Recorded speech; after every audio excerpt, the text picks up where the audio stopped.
क्यों ये चाहते हैं कि बुद्ध का धर्म फैले?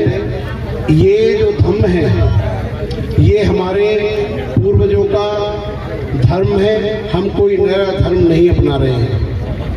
तो मैं अपने जितने भी हमारे सुरक्षा अधिकारी कपूर थाने से अपने शहर से आए हैं पुलिस वाले, मैं उनका भी स्वागत करता हूं, अपने अतिथिगणों का करता हूं। मेरे सिरोता और वक्तागणों, ये जो भगवान बुद्ध का धर्म है या बाबा साहेब डॉक्टर अम्बेडकर का धर्म है, ये ग्रामीण एरिया में क्यों फैलना चाहिए, इसका फायदा क्या है, या बाबा साहब की हम संस्कृति पर चलकर हमें क्या फायदा होगा।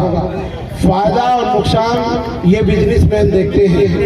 धर्म के जो जानने वाले फॉलोअर होते हैं, क्योंकि हमारी ये सामाजिक क्रांति और सामाजिक न्याय से ये धर्म जुड़ा हुआ है, ये हमारे पूर्वजों का धर्म है। और गांव के जो लोग हैं उनके लिए धर्म बहुत आवश्यक है। उन पर अन्याय रोकने के लिए, अत्याचार रोकने के लिए और शोषण को रोकने के लिए, क्योंकि बुद्ध और बाबा साहब दोनों कहते हैं कि गरीबी, गुलामी और गंदगी तीनों चीजें तथागत गौतम बुद्ध के धर्म से ही खत्म हो सकती है। इसलिए जितना मुश्किल है कुएं को उठाकर पानी पीना, उससे भी ज्यादा मुश्किल है एक बौद्ध को गुलाम बनाना। जिस प्रकार हिमालय से गिरने वाली धारा को दुनिया की कोई भी ताकत समुद्र में मिलने से नहीं रोक सकती, उसी प्रकार दुनिया की कोई भी ताकत बाबा साहब के मिशन को, भगवान बुद्ध के मिशन को कोई भी ग्रामीण एरिया में, दलितों में और शुल्कास्टों में फैलने से नहीं रोक सकती है।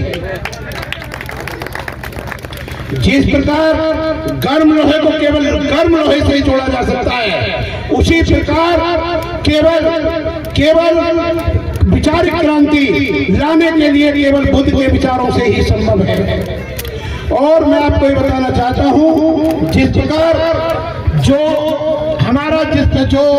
जो हमारा मेन उद्देश्य है, वो हमारा काम लोगों को जागृत करने का है। जो लोग बीमार हैं वो दवाई खाएंगे, जिन्होंने गुलामी में रहना है और अपना कोई विकास नहीं करना, उन लोगों ने जिन्होंने अपनी बर्बादी स्वयं करनी है, वो इस मार्ग पर नहीं चलेंगे।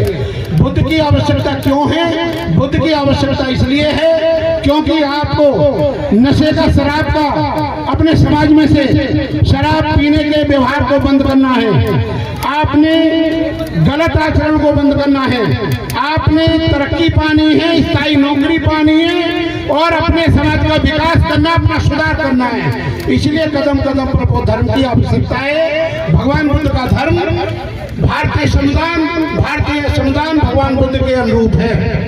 आपको मैं बताना चाहता हूँ, भारतीय संविधान में 22 चैप्टर हैं, 22 अध्याय हैं। उसी प्रकार जो 22 अध्याय हैं, उसी प्रकार बाबा साहब ने हम लोगों के लिए 22 प्रतिज्ञा बनाई है। 22वीं सदी तक हर आदमी को बुद्ध के धर्म में आना है। जिस प्रकार वनों की रक्षा सिंहों के द्वारा की जाती है और सिंहों की रक्षा वनों के द्वारा की जाती है, उसी प्रकार भारतीय संविधान की रक्षा आपके द्वारा होगी और आपकी रक्षा भारतीय संविधान के द्वारा होगी।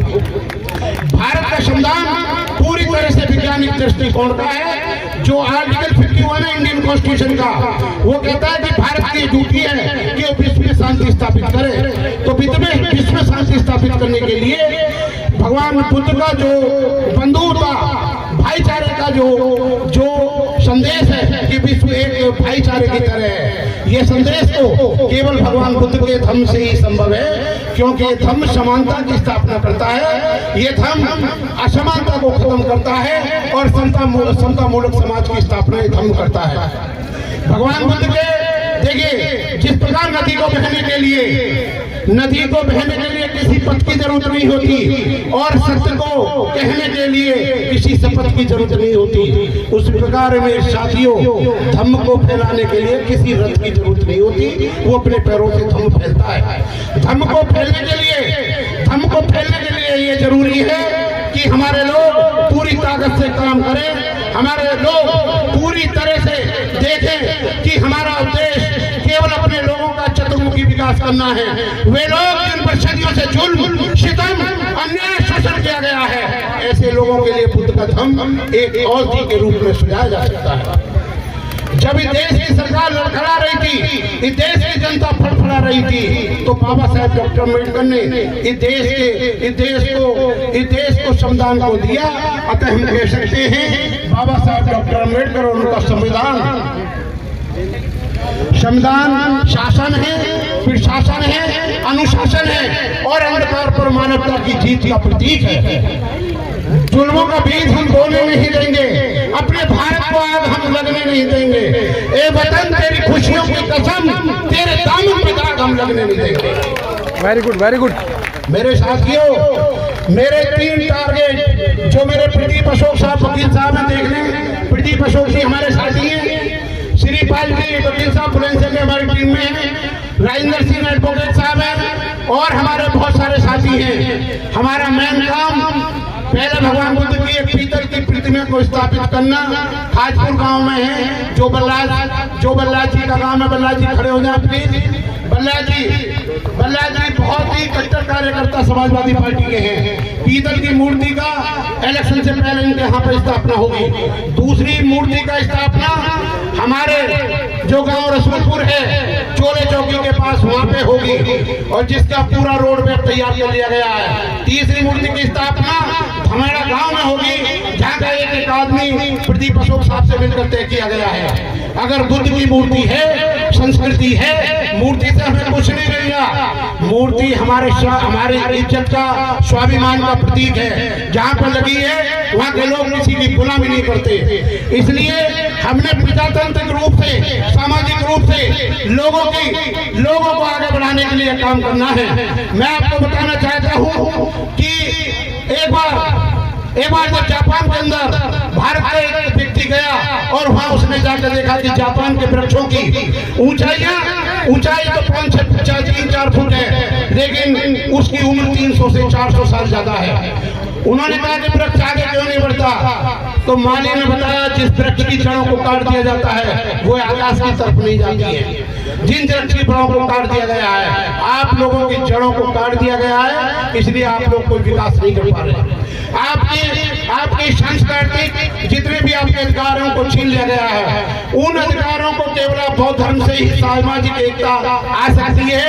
राजनीति तो एक बिजनेस है, एक तिजारत है जिसमें लोग अपना शेयर लगाते हैं। अगर हार गए तो उनका पैसा डूब जाता है और अगर जीत गए तो 5 साल तक वो अपना आनंद करते हैं। तो धर्म के मामले में सबसे पहले मैं जर्मन में जब हिटलर ने नागालैंड पर हमला करा था तो हमें कुछ समुद्र से नीचा था।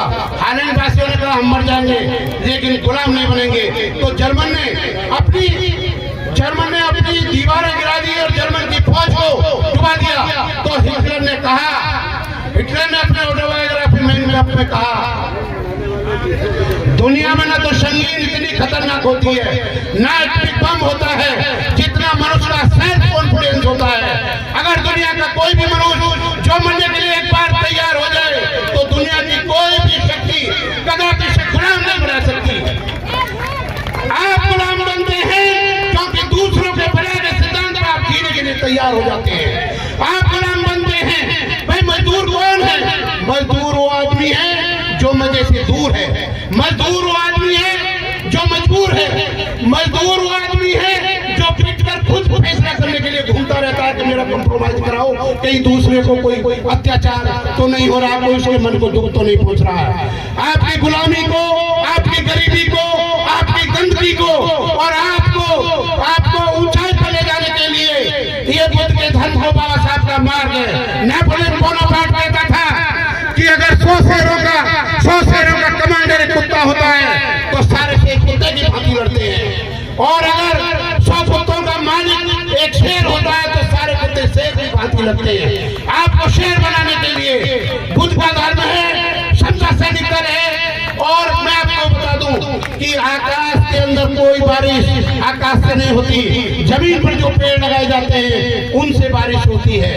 आज जो सरकार का नजरिया है, जो भी आपकी स्टाइलों में खत्म करी जा रही है, तो मुझे एक शायर का शेर याद आता है, अरे न तरफन कोई अर्जी है ना फरियाद की, घुट घुट के मर जा, ये मर्जी है मेरे सैयाद की। मेरे साथियों, आप ये देख लें कि जिन लोगों को आकाश की बंदरियों से निकलकर कोई फरिश्ता